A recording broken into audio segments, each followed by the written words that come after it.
Hello friends, welcome back to my channel. आज की कहानी का शीर्षक है बीवी का नौकर। प्रियंका बोली, अरे मनोज, क्या हुआ? कितनी देर से तुम्हें चाय बनाने के लिए बोला हुआ है, बनी या नहीं? मनोज बोला, ला रहा हूँ, बस 2 मिनट रुको। वो दूध लेने गया था, वहाँ भीड़ थी, इसीलिए आज तुम्हारी सुबह की चाय थोड़ी लेट हो गई। प्रियंका बोली, अच्छा एक काम करो, आज ब्रेकफास्ट में मेरे लिए मटर पोहा और वेज सैंडविच बना देना। प्रियंका को घर के काम पसंद नहीं थे। शादी के बाद वो सिर्फ अपने ऊपर ही ध्यान देती थी और मनोज ऑफिस के साथ साथ घर के सारे काम देखता था। इसी कारण मनोज ने अपने ऊपर ध्यान देना बंद कर दिया था। ऐसे ही एक दिन प्रियंका बोली, मनोज, अच्छा हुआ तुम ऑफिस से जल्दी आ गए।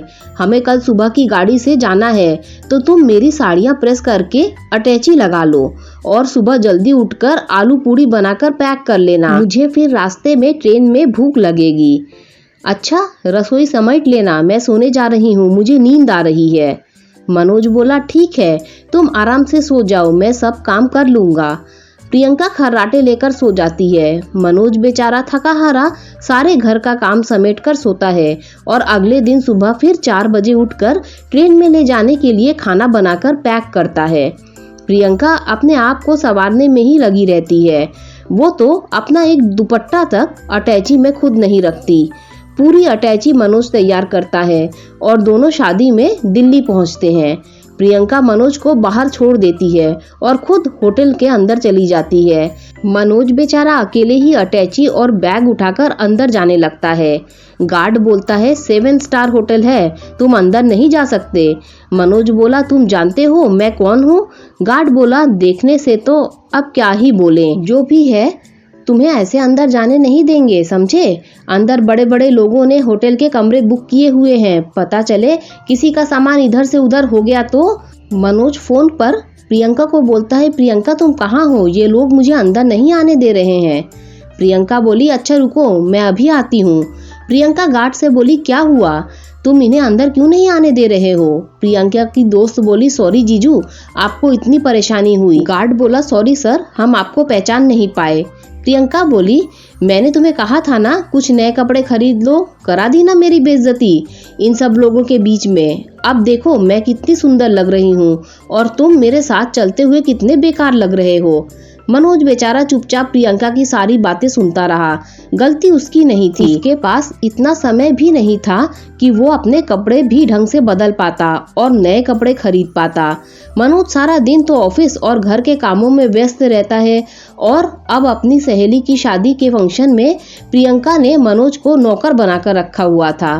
प्रियंका बोली, मनोज मेरे लिए 1 गिलास पानी ला दो और कुछ खाने के लिए भी लेते आना, मैं तब तक यहाँ चेयर पर बैठी हूँ। प्रियंका की दोस्त बोली, तू तो सही है प्रियंका, तेरा सारा काम तो जीजू कर देते हैं।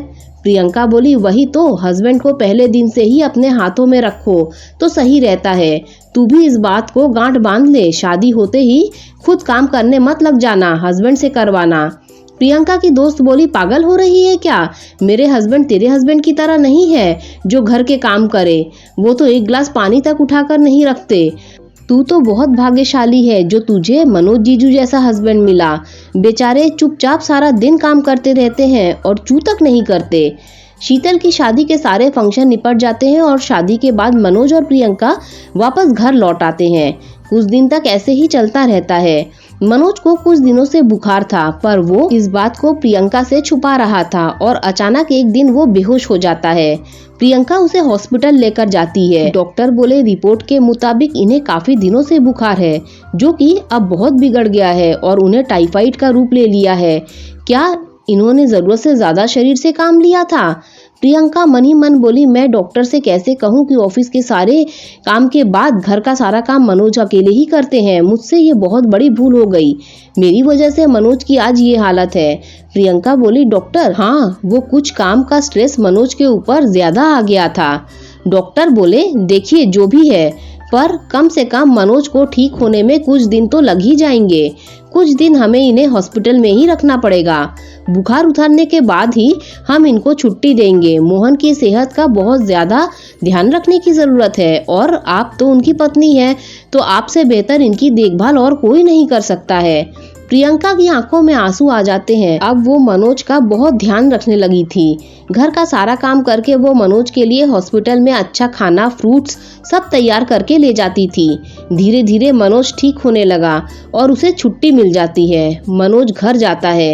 एक सुबह प्रियंका बोली, मनोज जल्दी उठो, मैंने तुम्हारे लिए बढ़िया सी चाय बनाई है।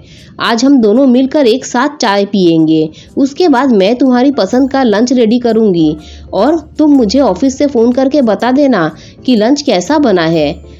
मनोज बोला, प्रियंका तुमने मेरी कितनी देखभाल की है।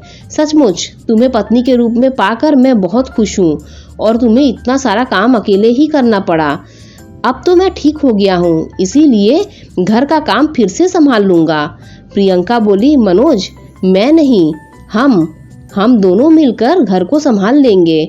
हाँ मनोज, मैं गलत थी। पति पत्नी के रिश्ते में सिर्फ एक को जिम्मेदारी नहीं संभालनी होती, बल्कि दोनों बराबर बराबर के हिस्सेदार होते हैं। ये बात मुझे समझ में आ गई है। दोस्तों, अगर आपको कहानी अच्छी लगी हो तो लाइक, शेयर, सब्सक्राइब कीजिए। Thanks for watching.